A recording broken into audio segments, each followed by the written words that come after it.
जय हिंद मेरे प्यारे दोस्तों, मैं शुभम आप सबका स्वागत करता हूं CSE 2012 के वीडियो डिस्कशन में। तो अभी हम लोग यहां पे क्वेश्चन नंबर 21 से स्टार्ट करते हैं। ठीक है, देखिए यहां पे 4 स्टेटमेंट है। ठीक है, क्वेश्चन नंबर 21। ठीक है, अब क्या कहना चाह रहा है, देखिए फोर्थ से पढ़ना स्टार्ट करते हैं। With reference to scientific progress of ancient India, correct statement जानना है। फोर्थ से पढ़ते हैं। The concept of cyclic quadrilateral was known in 7th century AD। ठीक है, ये कंसेप्ट हमें पता था, ऐसे बोला, किसी का नाम वाम नहीं लिया। ठीक है, the concept of sine of angle was known in 5th century AD। देखिए सेम कंसेप्ट नोन इन, ठीक है, known in the transplant of internal organs in human body had begun by the beginning of 3rd century AD। ठीक है, transplantation की बात कह रहा है, transplant. Different kind of specialise surgical instrument were common use by 1st century AD। अब इन चारों में देखिए दोस्तों, जब हम थोड़ा सा जो है यहाँ पे माइन्यूट डिटेल्स में जाते हैं, ठीक है, क्वेश्चन टफ है, मैं ये नहीं कहता क्वेश्चन बड़ा इजी कैटेगरी का है या फिर आप सबको आ जाना चाहिए था, नहीं। ठीक है, यहाँ पे देखिए ये डिफरेंट काइंड ऑफ इंस्ट्रूमेंट्स हमें पता थे, सर्जिकल इंस्ट्रूमेंट्स। यहाँ पे ये नहीं बताया कि कौन सी सर्जरी कर रहे हैं, बट यहाँ ये स्पेसिफिकली बता रहा है कि ट्रांसप्लांटेशन ऑफ ह्यूमन ऑर्गन। अब आप देखिए यहाँ पे अगर किडनी ट्रांसप्लांट करना है तो कितना यहाँ पे जो है कॉम्प्लेक्स उसका प्रोसेस होता है। हार्ट ट्रांसप्लांट करना है तो कितना कॉम्प्लेक्स होता है। मतलब कोई भी अगर ऑर्गन हमें ट्रांसप्लांट करना है, लीवर हो, ठीक है, आई से रिलेटेड जो भी हो, तो ये कितना कॉम्प्लेक्स होता है। और ये कह रहे हैं कि 3rd सेंचुरी AD में ये चीज़ हमने कर ली थी। क्या तब मेडिकल साइंस इतना ग्रो हो चुका था, ऐसे सोचिए। ठीक है, तो देखिए दोस्तों ये गलत है। जो ट्रांसप्लांटेशन है वो 3rd सेंचुरी AD में नहीं हुआ था। यहाँ पे सेकंड हटा के देखते हैं। देखिए ये चला गया, ये चला गया, बचा 3, 4 एंड 1, 3, 4। और देखिए 3, 4 हमारे सही है यहाँ पे। अब सारा खेल बचा 1 पे। देखिए दोस्तों यहाँ पे 1 भी सही है। क्वेश्चन टफ है, बट किस तरीके से हम थोड़ा इसमें सोच सकते थे ये मैं आपको बताना चाह रहा हूँ। ठीक है, बाकी देखिए और डिटेल अगर हम इसमें देखना चाहें तो ये जो transplantation of first human body organ जो है, इसके पहले ये जो है 1st सेंचुरी AD में यहाँ पे सुश्रुत जो थे, ठीक है, सुश्रुत, इन्होंने प्लास्टिक सर्जरी और इससे रिलेटेड जो इंस्ट्रूमेंट्स इनके पास थे, तो ये हमारा सही है। ठीक है, उसके बाद नेक्स्ट देखिए दोस्तों, यहाँ पे जब मैंने यहाँ पे सर्च किया दोस्तों कि ऑर्गन ट्रांसप्लांट फर्स्ट टाइम कब हुआ था, तो यहाँ मुझे पता चला कि 1883 के आसपास जो है थायराइड ग्लैंड जो है इसका ट्रांसप्लांट हुआ था। ठीक है, वर्ल्ड लेवल पे मैं बता रहा हूँ। तो अगर वर्ल्ड लेवल पे ये हुआ है तो इंडिया में इसके आसपास ही कभी ना कभी हुआ होगा, तो ये तो गलत है। ठीक है, कि 3rd सेंचुरी AD में यहाँ पे जो है सारे जो है ट्रांसप्लांट होता है ऑर्गन्स का। ठीक है, नेक्स्ट देखिए दोस्तों, जो concept of sine of angle, ठीक है, sine of angle is known to 5th century AD। तो ये जो साइन ऑफ एंगल की बात है दोस्तों, जब ये इसके बारे में जब सर्च करा चीज़ें, तो ये फर्स्ट टाइम देखिए दोस्तों आर्यभट्टा ने अपना साइन टेबल दिया था। ठीक है, तो आर्यभट्ट जो है इनसे रिलेटेड है साइन ऑफ एंगल वाला। ठीक है, तो ये जो थे हमारे गुप्ता पीरियड के टाइम पे थे आर्यभट्ट, एक फेमस एस्ट्रोलॉजर, और यहाँ पे ज्योमेट्री का ज्ञान इन्हें बहुत ज़्यादा था। तो ये किससे रिलेटेड है, आर्यभट्ट। फिर देखिए कंसेप्ट ऑफ साइक्लिक क्वाड्रिलैटरल। ठीक है, कंसेप्ट ऑफ साइक्लिक क्वाड्रिलैटरल ये जब मैंने सर्च किया था तो यहाँ पे ब्रह्मगुप्ता जो कि एक मैथमेटिशियन थे, इनका नाम यहाँ पे आया है। ठीक है, ब्रह्मगुप्ता। ठीक है, तो यहाँ पे आंसर है हमारा करेक्ट वाला जो है वो है 1, 3 एंड 4। ठीक है, क्वेश्चन टफ कैटेगरी था, बट यहाँ पे हमने सारी डिटेल्स जो है इसकी स्टडी कर ली है। ठीक है, नेक्स्ट देखिए क्वेश्चन नंबर 22। क्या कह रहा है, with reference to history of ancient India which one of the following was common to both Buddhism and Jainism. Denial of efficacy of rituals, common पूछ रहा है। Indifference to the authority of Veda, avoidance of extremities of penance and enjoyment. ठीक है, avoidance of extremities of penance and enjoyment. तो यहाँ पे देखिए दोस्तों ये क्वेश्चन बहुत इंपॉर्टेंट है, यहाँ से बहुत सारी चीज़ें हमारी क्लियर होगी बुद्धिज्म जैनिज्म से। ये जो avoidance of extremities of penance and enjoyment है दोस्तों, यहाँ पे ये बुद्धा ने कहा था अपने मिडल पाथ में। ठीक है, मिडल पाथ में उनका यह कहना कि थी ज़्यादा एक्सट्रीम में मत जाओ और ज़्यादा एंजॉयमेंट में भी मत जाओ, यहाँ पे हमें मिडल पाथ रखना है। बट ये जो यहाँ पे फ्रेज है ये किसकी फिलोसॉफी थी दोस्तों, ये जैनिज्म की थी। ठीक है, बुद्धिज्म की क्या थी, मिडल पाथ। तो यहाँ पे याद रखिए avoidance of extremities of penance and enjoyment. ठीक है, ये बुद्धा ने कहा था विथ हिज मिडल पाथ। ठीक है, बट जैनिज्म ने क्या अडॉप्ट किया था, उन्होंने यहाँ पे अवॉइड नहीं किया था, उन्होंने एक्सेप्ट किया था। तो यहाँ पे अगर मैं लिख दूँ कि acceptance of extremities of penance and बुद्धि एंजॉयमेंट, तो ये जैनिज्म। और अगर यहाँ पे सिंपल ये अगर वर्ड लिखे होंगे कि avoidance of the extremities of penance and enjoyment, ये बुद्धिज्म से रिलेटेड, और एक्सेप्टेंस यहाँ पे अगर लिख दूँ तो ये जैनिज्म से रिलेटेड। बाकी ये दोनों के दोनों देखिए दोस्तों एक कॉमन थे हमारे बुद्धिज्म एंड जैनिज्म में। ठीक है, बुद्धिज्म एंड जैनिज्म में। यहाँ पे देखिए दोस्तों, बुद्धिज़्म एंड जैनिज़्म दोनों बिलीव करते थे री इनकारनेशन में। री इनकारनेशन मतलब यहाँ पे क्या है कि रीबर्थ ऑफ अ सोल, ठीक है। अगर एक बॉडी से तुम मर गए तो दूसरे बॉडी में तुम्हारा रीबर्थ होगा, तो ये रीकारनेशन ऑफ री इनकारनेशन में भी बिलीव रखते थे दोनों। तो यहाँ पे आंसर है हमारा 2 एंड 3, ठीक है, 2 एंड 3। नेक्स्ट अगला क्वेश्चन हम देखते हैं यहाँ पे, question number 23। Which one of the following is said to be essentially the part of inclusive governance, ठीक है। तो इंक्लूसिव गवर्नेंस का यहाँ पे क्या पार्ट है, ऐसा है पूछा है, ठीक है। क्वेश्चन थोड़ा ट्रिकी हो जाता है, अभी देखते हैं हम लोग। 4th से पढ़ना स्टार्ट करते हैं। Strengthening the mid day meal scheme, ठीक है, strengthening the mid day meal scheme. उसके बाद देखिए next, increasing the government's spending on public health, देखिए पब्लिक हेल्थ एजुकेशन, ये इंक्लूसिव ग्रोथ के पिलर है, skill education health. Establishing effective district planning committee in all the district, देखिए all the district, ठीक है। Permitting the non banking financial company to do banking, ठीक है। तो यहाँ पे देखिए दोस्तों, सबसे पहले तो इंक्लूसिव गवर्नेंस का और एनबीएफसी का यहाँ पे कोई रोल नहीं है, क्योंकि एनबीएफसी हमारे बैंकिंग सेक्टर से बिलोंग करती है। एनबीएफसी हमारे बैंकिंग सेक्टर से बिलोंग करती है, इसे शैडो बैंक भी कहते हैं, जो कि डायरेक्टली यहाँ पे डिपॉजिट एक्सेप्ट नहीं करती है कस्टमर से, ठीक है। ये गलत हो गया। बाकी देखिए पब्लिक हेल्थ एंड ये तो हमारा आना ही चाहिए। अब जो सेकंड स्टेटमेंट है, यहाँ पे डाउट आएगा कि क्या डिस्ट्रिक्ट प्लानिंग कमेटी बनाना ये इससे इंक्लूसिव गवर्नेंस होगा, तो देखिए उससे इसका आंसर है हाँ, ठीक है। ये जो डिस्ट्रिक्ट प्लानिंग कमेटी है अंडर आर्टिकल 243ZD के अंदर बनता है, ठीक है। और ये जो कमेटी है दोस्तों, डिस्ट्रिक्ट प्लानिंग कमेटी, ये सारे ड्राफ्ट डेवलपमेंट प्लान ये सारी चीज़ें बनाती है और कंसोलिडेशन के साथ इंक्लूसिवली इसे इम्प्लीमेंट करती है। तो ये भी हमारा सही है, ये भी हमारा सही है और ये भी हमारा सही है। तो क्वेश्चन नंबर जो 23 है, इसका आंसर है दोस्तों सी, ठीक है। अब सी ऑप्शन क्या है हमारा, 2, 3 एंड 4, 2, 3 एंड 4। तो याद रखेंगे आंसर इज सी, ठीक है। बाकी देखिए मिड डे मील स्कीम जो है ये टिल द एज ऑफ 14 जो है यहाँ पे बच्चों को प्रोवाइड किया जाता है। आगे बढ़ते हैं, अगला क्वेश्चन हम देखते हैं यहाँ पे, जो है हमारा नागर द्रविड़ एंड वेसारा क्या है, ठीक है। नागर द्रविड़ एंड वेसारा क्या है, one of the easiest question मैं कहूँगा। ऐसा एक क्वेश्चन हमने ऑलरेडी देखा है, पंचयातन क्या है, तो टेम्पल आर्किटेक्चर का स्टाइल है, ठीक है। और ये नागर द्रविड़ और वेसारा जो है ये भी 3 मेन स्टाइल है इंडियन टेम्पल आर्किटेक्चर के। उसके बाद देखिए मेन रेशियल ग्रुप नहीं, ठीक है। मेन लिंग्विस्टिक डिवीजन नहीं, 3 म्यूजिकल घरानास ना, ठीक है। तो ये क्या है हमारे main style of temple architecture. तो यहाँ पे देखिए दोस्तों थोड़ा याद रखेंगे नागर द्रविड़ा एंड इनके बारे में। देखिए नागर जो टेम्पल आर्किटेक्चर होता है दोस्तों, यहाँ पे जो इसका जो पिरामिड होता है, ठीक है, जो शिखर होता है, शिखर जो ऊपर वाला हमारा, जैसे ये टेम्पल का है गर्भगृह, और ये जो ऊपर वाली चीज़ होती है, ठीक है, जिसे शिखर कहते हैं, ये हमारा होता है दोस्तों कर्वीलिनियर, ठीक है, नागर स्टाइल में। द्रविड़ा में ये क्या होता है दोस्तों, द्रविड़ा में देखिए इसे विमान कहते हैं, और ये होता है हमारा पिरामिडल। पिरामिडल यानी कि ये इस तरीके से ऐसे, ठीक है, तो ये पिरामिडल होता है, ठीक है। तो ये थोड़ा याद रखेंगे। बाकी देखिए जो द्रविड़ा वाला होता है, यहाँ पे वाटर टैंक रहता है, ठीक है, बाउंड्री वॉल्स होती है, क्लोज कंपाउंड वॉल होता है। तो ये कुछ यहाँ पे जो है इंपॉर्टेंट फीचर्स है। द्रविड़ा में अगर हम देखेंगे तो यहाँ पे जो मदुराई के टेम्पल है, ठीक है, मीनाक्षी अम्मा टेम्पल ऑफ मदुराई, ठीक है, ये इसके एग्जाम्पल है। नागर में अगर हम एग्जाम्पल देखना चाहें तो यहाँ पे जो लिंगराज टेम्पल है दोस्तों, लिंगराज टेम्पल भुवनेश्वर वाला, ये हमने ऑप्शन में भी देखा था एक, ठीक है। उसके बाद देखिए दोस्तों जो वेसार स्टाइल है यहाँ पे हमारा जो थर्ड है, ये देखिए दोस्तों कॉम्बिनेशन था नागर एंड द्रविड़ा के दोनों के कैरेक्टरिस्टिक्स का। ये जो वेसारा स्टाइल है दोस्तों, ये चालुक्यास और होशालास जो थे हमारे, ठीक है, होशालास, इनके टाइम पे फेमस हुआ था, चालुक्य एंड होशालास, तो याद रखेंगे। ओके, नेक्स्ट देखिए अगला क्वेश्चन हम देखते हैं, यहाँ पे आंसर है हमारा सी। क्वेश्चन नंबर 25, कांग्रेस मिनिस्ट्री ने रिज़ाइन क्यों किया था अपने 7 मिनिस्ट्रीज से, ठीक है। ये ऑलरेडी क्वेश्चन हम कवर कर चुके हैं। कहाँ पे हमने एक क्वेश्चन देखा था जहाँ पे जिसके ऑप्शन में ये चीज़ मेंशन थी कि कांग्रेस मिनिस्ट्री ने रिज़ाइन किया था 1939 में। क्यों? क्योंकि इंडिया को पार्टी बनाया गया था वर्ल्ड वॉर 2 में विदाउट कंसल्टेशन विद आईएनसी या फिर इंडियन जो भी लोग थे यहाँ पे मेन, तो इंडिया को विदाउट कंसल्टेशन यहाँ पे पार्टी बना दिया गया वर्ल्ड वॉर 2 में।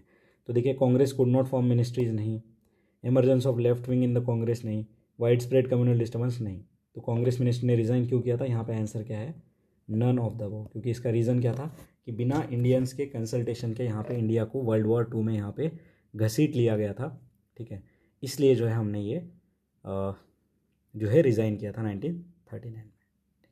यहाँ पे देखिए दोस्तों, लॉर्ड लिनलिथगो जो थे, इन्होंने इंडिया का जो है पार्टिसिपेशन यहाँ पे डिक्लेयर किया था कि वॉर हो गया हमारा जर्मनी के साथ, तो इंडिया भी इसमें पार्टिसिपेट है। इसके अगेंस्ट में हमने जो है इन सब चीज़ों को देखा था।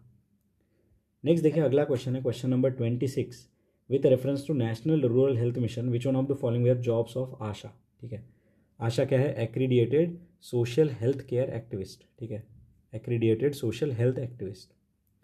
ये देखिए दोस्तों, ये जो आशा है ये NRHM प्रोग्राम जो है, इसके अंदर 2010 में इनका जो रिक्रूटमेंट स्टार्ट हुआ था। अब इनके फंक्शन यहाँ पे पूछे हैं, 4 फंक्शन है, देखते फोर्थ से। Conducting the delivery of baby. ठीक है, conducting the delivery of baby. अब देखिए दोस्तों, अगर आशा वर्कर ही यहाँ पे डिलीवरी कर देंगे तो MBBS, गायनेकोलॉजिस्ट, ठीक है, MD, ये क्यों ही करते, मतलब डॉक्टर का क्या ही फ़ायदा है। देखिए यहाँ पे भी जो ट्रैप है हमारा वो फोर्थ स्टेटमेंट में ही देखने को मिल रहा है। तो 4 हटाओ, बचा 1 2 3 एंड 1 3, मतलब 1 एंड 3 तो सही है। Accompanying the woman, health facility for antenatal care checkup, providing information on nutrition and immunization, common सी बात है। और सेकंड क्या है? Using pregnancy test kit for early detection. अब देखिए बचा 1 3 एंड 1 2 3। अब देखिए तीनों के तीनों एकदम नॉर्मल से फंक्शन है जो कि एक आशा वर्कर कर सकती है, but conducting the delivery of baby ना। देखिए तो ये ट्रैप समझिए आप, कैसे एग्जामिनर यहाँ पे ट्रैप बना रहा है। क्वेश्चन टफ है क्योंकि इतने सारे रोल आशा के कोई याद नहीं रख सकता। ठीक है, कोई याद नहीं रख सकता। तो यहाँ पे देखिए आशा का और क्या क्या वर्क है यहाँ पे, जो प्रेग्नेंट वुमन है इन्हें जो है अवेयरनेस करना कि क्या चीज़ें यहाँ पे करनी है, क्या प्रिकॉशंस लेने हैं, प्लस उनको जो है हॉस्पिटल में जो है ले जाना फॉर इंस्टीट्यूशनल डिलीवरी। तो इन सब में जो है ये हमारे आशा वर्कर्स यहाँ पे हेल्प करते हैं। यहाँ पे हमारा आंसर क्या है दोस्तों? क्वेश्चन नंबर 26 का आंसर है A, 1 2 3 is the correct answer. Next देखिए क्वेश्चन नंबर 27 क्या कह रहा है? Which one of the following were the principal features of government of India 1919। तो ये मोंटागू चेम्सफोर्ड रिफॉर्म जो है इससे रिलेटेड है। बहुत ही बढ़िया क्वेश्चन है। देखिए सबसे पहले तो सेकंड हटा दीजिए, क्यों? Introduction of separate communal electorate for Muslim, ये 1909 के एक्ट से हुआ था, मोरले मिंटो रिफॉर्म से, ना कि मोंटागू चेम्सफोर्ड से। तो बचा क्या? 1 1 एंड 3 क्या कह रहा है?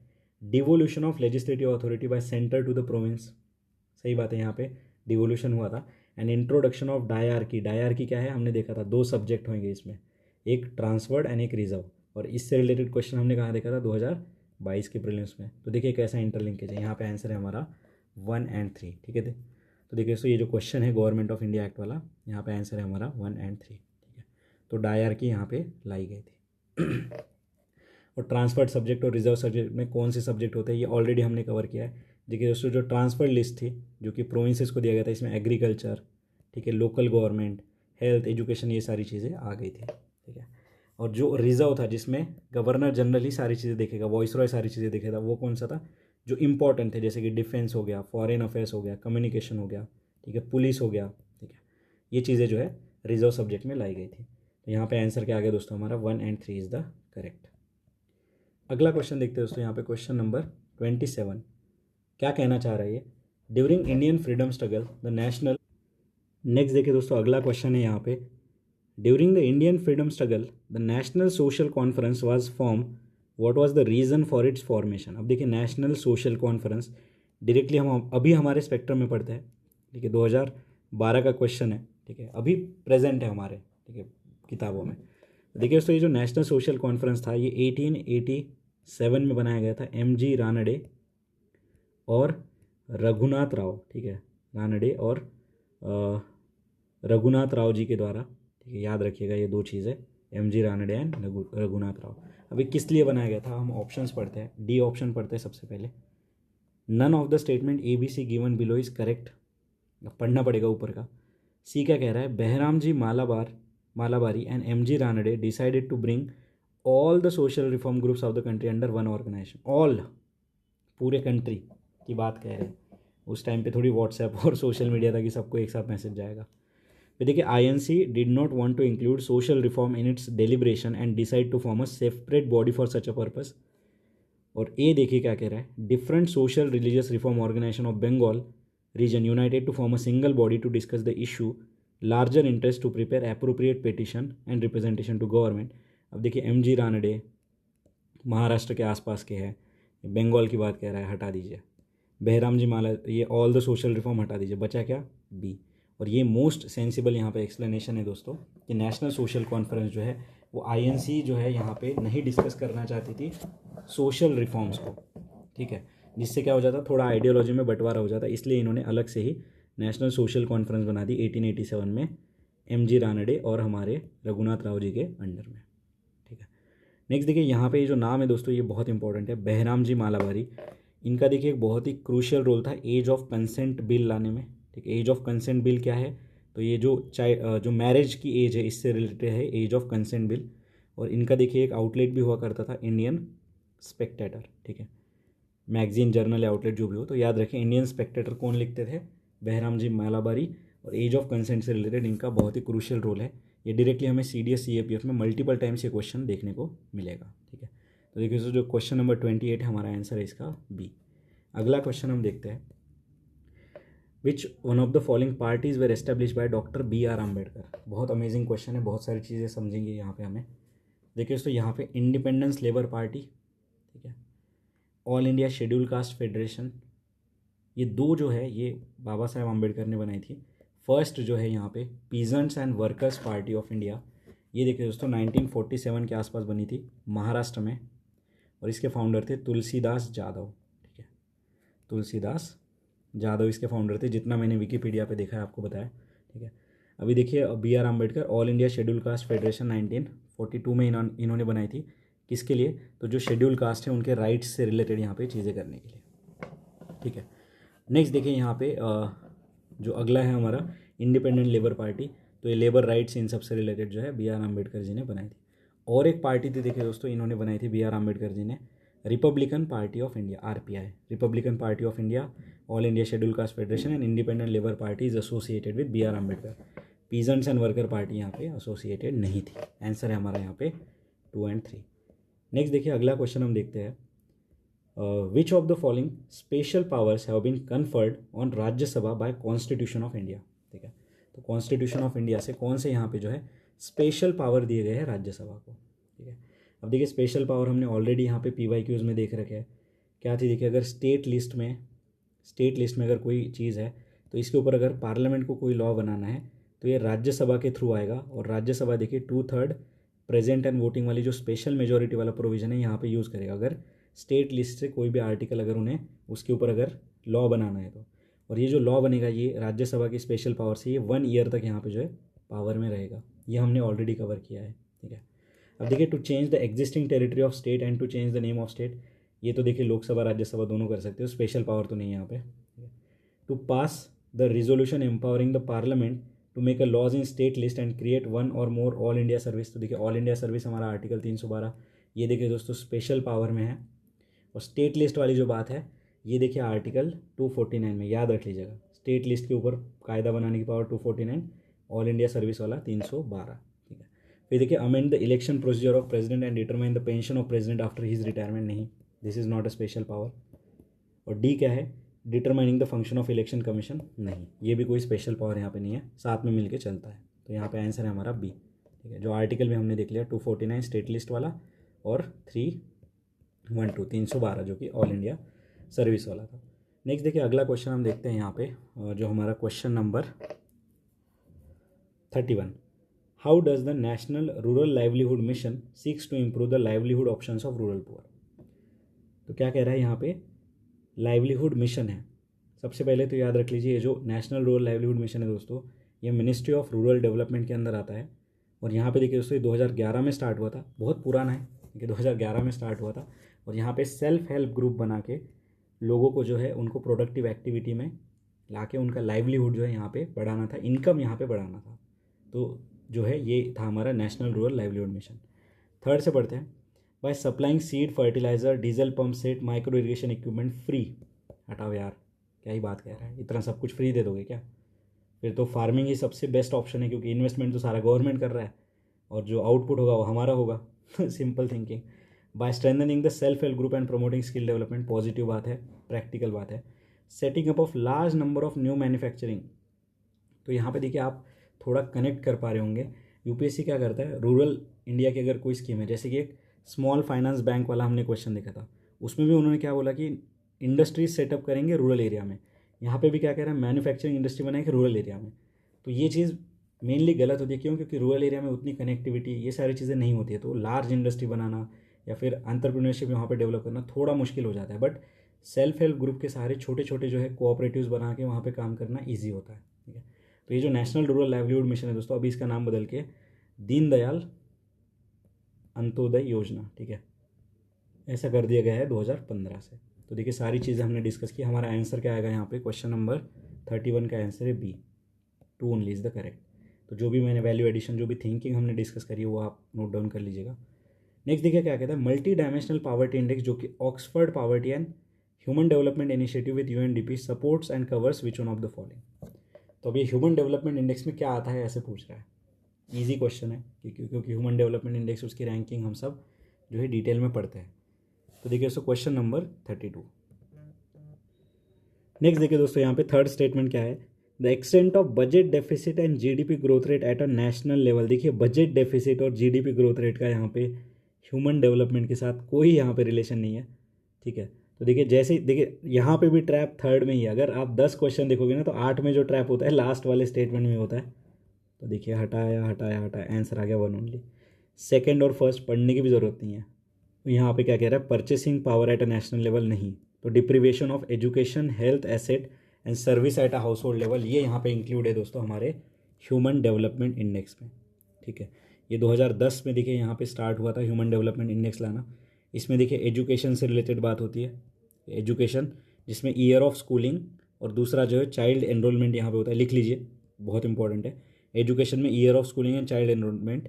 हेल्थ में देखिए यहाँ पे 2 चीज़ें हैं, child mortality and nutritional status. ठीक है, चाइल्ड मॉर्टेलिटी एंड यहाँ पे देखिए इसमें क्या है, न्यूट्रिशनल स्टैंडर्ड्स। ठीक है, और थर्ड है हमारा स्टैंडर्ड ऑफ लिविंग। इसमें क्या क्या आता है दोस्तों, यहाँ पे इलेक्ट्रिसिटी, ठीक है, flooring, drinking water, sanitation, cooking fuel and asset. ठीक है, तो ये इसके जो है पैरामीटर है, याद रख लीजिएगा। अब ये पैरामीटर से रिलेटेड जब हम जियो साइंटिस्ट का पेपर देखेंगे, CDS 2023 का पेपर देखेंगे, तो भर भर के क्वेश्चन आएंगे, तब भी ये रिवाइज हो जाएगा। ठीक है, तो यहाँ पे याद रखेंगे ये। एजुकेशन में हमने देख लिया 2 चीज़ें हैं, हेल्थ में 2 चीज़ें हैं, और बाकी जो हमारा स्टैंडर्ड ऑफ लिविंग से रिलेटेड 6 चीज़ें हमने यहाँ पे देखी, electricity, flooring, drinking water, sanitation, cooking fuel and asset. ठीक है, तो यहाँ पे आंसर आ गया हमारा 1 only is the correct. Next आगे बढ़ते हैं हम लोग। विच one of the following among the noticeable feature of the recommendation of 13 finance commission. देखिए 15 फाइनेंस कमीशन हमने देखा कब, 2023 में। 14 फाइनेंस कमीशन हमने देखा 2016 या 17 के आसपास। ठीक है, अब देखिए 13 फाइनेंस कमीशन आ गया। तो देखिए फाइनेंस कमीशन जब भी आता है ना, बहुत इंपॉर्टेंट होता है ये। अब यहाँ पे थर्ड से पढ़ना स्टार्ट करते हैं। Devolution of specified share of central taxes to local body as a grant. तो देखिए दोस्तों यहाँ पे जो फाइनेंस कमीशन है वो स्टेट के लिए भी ग्रांट्स देता है और लोकल बॉडीज़ के लिए भी देता है, तो ये स्टेटमेंट हमारा सही है। सेकंड पढ़ते हैं, design for creation of lakhs of job in the next 10 year in consonance with the India's demographic dividend. Lakhs of job नहीं भाई, फाइनेंस कमीशन का काम बस इतना होता है कि वर्टिकल एंड हॉरिजॉन्टल डिवोल्यूशन का फॉर्मूला बताओ और आगे बढ़ जाओ। देना नहीं देना ये बाद में गवर्नमेंट देखती बैठेगी। फर्स्ट देखिए, a design for GST and compensation package link to the adherence of the proposal design. ठीक है, तो देखिए दोस्तों उस टाइम पे GST से रिलेटेड जो है यहाँ पे चीज़ें बहुत ज़्यादा चल रही थी कि GST लाना चाहिए नहीं लाना चाहिए, तो ये भी जो है इससे रिलेटेड उन्होंने रिकमेंडेशन दिए थे। तो सेकंड तो हमारा हट गया। ठीक है, देखिए सेकंड हमारा हट गया, तो ये गया, बचा 1, 1 एंड 3। थर्ड हमारा हर हालत में सही है, मतलब आंसर आ गया C। मतलब फर्स्ट अगर पता भी नहीं, हमें लग रहा है कि GST है या नहीं, बट थर्ड पे तो हम इतने श्योर शॉट है कि आंसर हम C मार्क कर देंगे। ठीक है, तो ये आप याद रखिए। और जो 13 फाइनेंस कमीशन है दोस्तों, इसके चेयरमैन कौन थे, विजय केलकर। ठीक है, नेक्स्ट देखिए आगे बढ़ते हैं। और देखिए फर्स्ट फाइनेंस कमिश्नर जो थे हमारे, इनके बारे में थोड़ा देख लेते हैं। जो फर्स्ट फाइनेंस कमीशन बना था दोस्तों 1951 में बना था, और KC नियोगी जो थे इसके चेयरमैन थे, KC नियोगी। उसके बाद देखिए दोस्तों क्वेश्चन नंबर 33 हमने देख लिया, C is the answer. Question number 34 देखते हैं। ठीक है, question number 34, what is the recent policy initiative of government to promote the growth of manufacturing sector. देखिए पूरा मेंस जैसा ही क्वेश्चन पूछ लिया। ठीक है, तो देखिए दोस्तों यहाँ पे establishment of technology acquisition and development fund, ये उस टाइम के करंट अफेयर वाले इनिशिएटिव्स है। Benefit of single window clearance, setting up of national investment manufacturing zone. याद करिए, नेशनल इन्वेस्टमेंट मैन्युफैक्चरिंग जोन वाला क्वेश्चन हमने देखा था 2014 या 15 में। ठीक है, नेशनल इन्वेस्टमेंट मैन्युफैक्चरिंग जोन। तो देखिए दोस्तों ये क्वेश्चन हमने कब देखा था, 2016 में देखा था, ठीक है, फॉर श्योर शॉर्ट। तो ये आंध्र प्रदेश में देखिए हमारा जो first national investment manufacturing zone बना था। देखिए 2016 का क्वेश्चन, देखिए ये ऑप्शन वहाँ जाके क्वेश्चन बन गया। तो यहाँ पे देखिए दोस्तों तीनों के तीनों इनिशिएटिव जो है ये मैन्युफैक्चरिंग सेक्टर को बढ़ावा देने के लिए लाए गए थे उस टाइम पे, ठीक है। तो ये technology acquisition development fund, single window clearance, ये सारी चीज़ें जो है हमारे इसमें। अब देखिए ये तीनों चीज़ें आप ज़रूर यहाँ पे याद रखिए, रट लीजिए। क्यों? क्योंकि GS3 में जब भी मैन्युफैक्चरिंग सेक्टर से रिलेटेड क्वेश्चन आता है ना, तो वहाँ पर हम इसे लिख सकते हैं, ठीक है। अब देखिए दोस्तों ऐसी एक नेशनल मैन्युफैक्चरिंग पॉलिसी आई थी हमारी 2011 के आसपास। उन्होंने कहा था कि 25% जो GDP है, टारगेट था उनका कि वो हम मैन्युफैक्चरिंग से लाएंगे, 25% GDP का कॉन्ट्रीब्यूशन, ठीक है। अगला क्वेश्चन देखते हैं, तो यहाँ पे आंसर है हमारा 1 2 3। अगला क्वेश्चन है question number 35। Which one of the following is the method of parliamentary control over public finance in India. देखिए parliamentary control over public finance in India, 5 statement है, भर भर के इन्फॉर्मेशन है, ठीक है। देखते हैं, 5th से पढ़ना स्टार्ट करते हैं। क्वेश्चन क्या है कि parliamentary control over public finance, introduction of finance bill in the parliament. अब देखिए फाइनेंस बिल आर्टिकल 117, सही बात है, ये एक तरीके से कंट्रोल है। फाइनेंस बिल में बताया जाता है कि कितना पैसा, जो इनकम साइड होता है गवर्नमेंट का, ये यहाँ पे होता है कि कितना टैक्स लगेगा, ये सारी चीज़ें। फिर 4th क्या कह रहा है, पीरियोडिक और at least mid year review of programme of government against the micro economic forecast expenditure by parliamentary budget office, ठीक है। देखिए दोस्तों आपने पूरी लक्ष्मीकांत पढ़ ली होगी, पूरा कॉन्स्टिट्यूशन पढ़ लिया होगा, बट आपने ऐसा पढ़ा कि इंडिया में पार्लियामेंट्री बजट ऑफिस है। तो देखिए दोस्तों यहाँ पे जो ये 4th स्टेटमेंट है ना, ये पार्लियामेंट्री बजट ऑफिस, ये नहीं है, ठीक है। हमारे इंडिया में एस्टिमेट कमेटी है जो इन सब चीज़ों को देखती है कि कितना जो है यहाँ पे पैसा लगेगा, ये सारी चीज़ें, ठीक है। बट ये पार्लियामेंट्री बजट ऑफिस नहीं है। और जो चीज़ नहीं है, ठीक है, हमने पढ़ रखा है, भरोसा रखिए कि पार्लियामेंट्री बजट ऑफिस तो मैंने सुना ही नहीं है, ठीक है। तो ये गलत है दोस्तों, यहाँ पे एस्टिमेट कमेटी है हमारे पास, बट पार्लियामेंट्री बजट ऑफिस ऐसा कोई चीज़ नहीं है, ठीक है।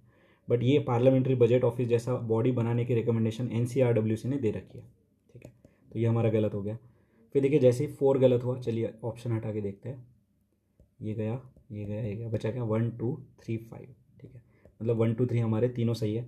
Placing annual financial statement before parliament 112, और ये किसके कहने से होता है, प्रेसिडेंट ऑफ इंडिया के। याद रखिए हमने क्वेश्चन भी देखा था। Withdraw of money from consolidated fund of India only after passing the appropriation bill.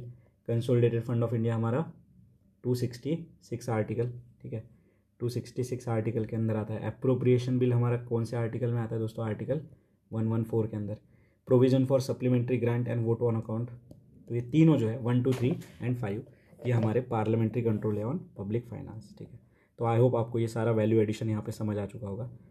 Next देखिए, Mahatma Gandhi undertook fast unto death in 1932 किस लिए, ठीक है। तो ये देखिए दोस्तों, ये था रैमसे मैकडोनाल्ड ने जो अनाउंस किया था कम्युनल अवार्ड, इसे ख़त्म करने के लिए।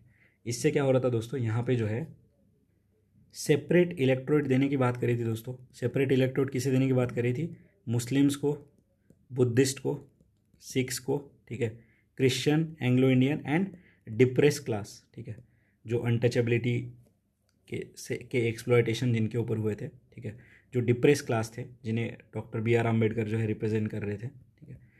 तो यहाँ पे देखिए ये रैमसे मैकडोनाल्ड ने जैसे कम्युनल अवार्ड लिया, अनाउंस किया, तो गांधी जी ने यहाँ पे फास्ट किया टू प्रोटेक्ट। उनका यह कहना था कि इससे जो है इंडियन सोसाइटी में डिवीज़न आ जाएंगे, ठीक है, इससे इंडियन सोसाइटी में बहुत ज़्यादा डिवीज़न आ जाएंगे, और जो इक्वेलिटी हम लाना चाहते थे वो नहीं आएगा, क्योंकि यहाँ पे सोसाइटी डिवाइड हो जाएगी, ठीक है। तो ये गांधी जी का स्टांस था। तो यहाँ पे देखिए क्यों उन्होंने फास्ट अनटू डेथ किया था, ये, ठीक है, 1932 में। फिर देखिए round table conference fail to satisfy Indian political aspiration, Muslim League had a difference of opinion, नहीं, नन ऑफ द अबव, नहीं, ठीक है। तो यहाँ पे आंसर है हमारा सी। उसके बाद देखिए दोस्तों महात्मा गांधी। अब देखिए ये जब फास्ट हुआ था, तो यहाँ पे देखिए doctor BR Ambedkar and Mahatma Gandhi, इनके बीच में जो समझौता हुआ था उसे कहते हैं पूना पैक्ट, ठीक है, पूना पैक्ट। और पूना पैक्ट से रिलेटेड भी क्वेश्चन हम देखेंगे। ये येरवाड़ा जेल में हुआ था पूना पैक्ट, ठीक है, इसके बारे में हम डिटेल में देखेंगे अभी।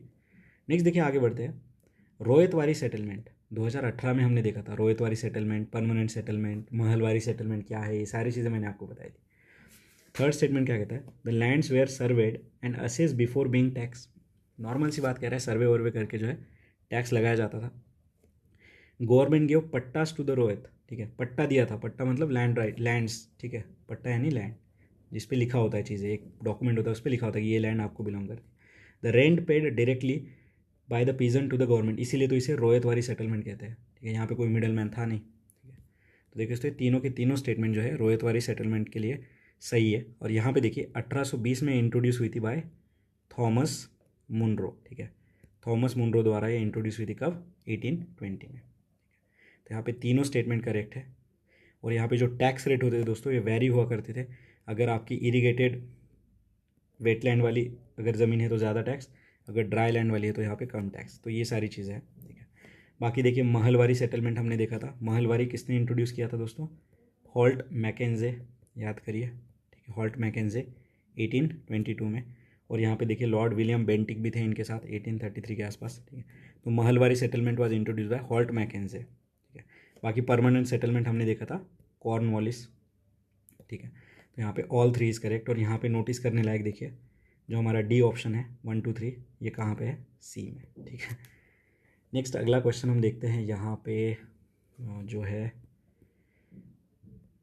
Consider the following specific stages in demographic transition associated with economic development. ये जो क्वेश्चन है दोस्तों ये CAPF में एज इट इज़ हमें रिपीट मिलेगा, ठीक है, CAPF 2021 में। तो यहाँ पे देखिए दोस्तों हमें स्टेजेस में लगाना है। तो देखिए सबसे पहले यहाँ पे होगा दोस्तों high birth rate and high death rate, first इस पे। सेकंड पे आएगा दोस्तों यहाँ पे हमारा high birth rate and low death rate. और थर्ड पे आएगा low birth rate and low death. तो ये देखिए डायरेक्ट NCERT से क्वेश्चन है हमारा, ईजी क्वेश्चन मैं इसे कहूँगा। यहाँ पे आंसर आएगा हमारा 2 3 and 1, 2 3 and 1, ठीक है। अगला क्वेश्चन हम देखते हैं जो नेक्स्ट क्वेश्चन है हमारा, क्वेश्चन नंबर, ठीक है, 39, ठीक है, 39। देखिए ये index of industrial production, the indices of 8 core industry have combined weight of 37। देखिए मैंने आपको बताया था ये 40% के आसपास है। तो अभी के हिसाब से 40% या इसके आसपास है। 60 80 90 ऐसा कोई परसेंट नहीं है। और ये ऑलरेडी हमने कवर किया है कब? जब 2016-17 में हम क्वेश्चन देख रहे थे कि लार्जेस्ट शेयर कौन से इंडस्ट्री का, ऐसा क्वेश्चन था, ठीक है। तो which one of the following are among the 8 core industry, तब मैंने आपको यहाँ पे निमोनिक्स भी बताया था, ठीक है। क्या था वो? REC, दोबारा रिवाइज हो जाएगा, ठीक है। RES यानी कि क्या है? रिफाइनरी सबसे ज़्यादा, फिर इलेक्ट्रिसिटी, फिर स्टील, फिर क्या था यहाँ पे? कोल, ठीक है। फिर था हमारा क्रूड ऑयल, ठीक है। फिर था नेचुरल गैस, उसके बाद था सीमेंट, और सबसे लास्ट में था हमारा फर्टिलाइज़र, ठीक है। तो REC CCNCF, ठीक है, CCNCF। तो यहाँ पे देखिए रिफाइनरी है, टेक्सटाइल तो था ही नहीं, नेचुरल गैस था, फर्टिलाइजर्स था, और हमारा यहाँ पे देखिए दोस्तों सीमेंट था। तो आंसर क्या है हमारा यहाँ पे? 1 2 3 4, ठीक है। 1 2 3 4 get on the dance floor, ठीक है। तो 8 कोर इंडस्ट्री, इनका डिक्रीजिंग ऑर्डर में भी हमने देख लिया कि सबसे ज़्यादा रिफाइनरी और सबसे कम फर्टिलाइजर है, ठीक है। टोटल देखिए 40% के आसपास ये था। और कौन देता है दोस्तों ये 8 कोर इंडस्ट्री का इंडेक्स? देखिए रिवाइज हो गया, ऑफिस ऑफ इकोनॉमिक एडवाइजर, जो कि DPIIT के अंदर आता है, हमारे मिनिस्ट्री ऑफ कॉमर्स के। तो क्वेश्चन नंबर 39 हमारा आंसर है सी। नेक्स्ट क्वेश्चन नंबर 40 देखते हैं। Which of the following provision of constitution of India has bearing on education, ठीक है। थोड़ा सा जो है यहाँ पे ट्रैप क्वेश्चन है, ठीक है। देखते हैं अभी क्वेश्चन नंबर 40, ठीक है। क्वेश्चन नंबर 40 की बात कर रहे हैं, ठीक है। तो यहाँ पे देखिए 7th शेड्यूल, फिर है यहाँ पे 6th शेड्यूल, फिर यहाँ पे 5th schedule, rural and urban local body and DPSP, ठीक है। Rural and urban local body and DPSP। तो देखिए दोस्तों यहाँ पे बियरिंग ऑन एजुकेशन, ऐसा ही हमने एक क्वेश्चन देखा था, देखिए 2014 या 15 में, जहाँ पे 3 ऑप्शन थे और वहाँ पे पूछा था बियरिंग ऑन बायोडाइवर्सिटी, और वहाँ पे हमने ऑल 3 मार्क किया था। वैसे देखिए यहाँ पे हमें वाइडर लेवल पे सोचना पड़ेगा कि देखिए rural and urban local body यानी कि हमारे जो पंचायत राज और अर्बन लोकल बॉडी, वहाँ पे भी एजुकेशन का रोल है। 5th एंड 6th शेड्यूल हमें लग सकता है ट्राइबल वाला है, बट वहाँ पे भी एजुकेशन का मेंशन है। 7th शेड्यूल यहाँ पे तो एजुकेशन लिस्ट में ही मेंशन है, हमारे जो फेडरल लिस्ट है उसमें। और DPSP में तो एजुकेशन से रिलेटेड यहाँ पे प्रोविजंस हमें देखने को मिलते हैं आर्टिकल 45 के अंदर, जो कि early childhood care and education की बात करता है, ठीक है। तो यहाँ पे देखिए दोस्तों जो हमारा आंसर आएगा वो है 1 2 3 4 5, ठीक है।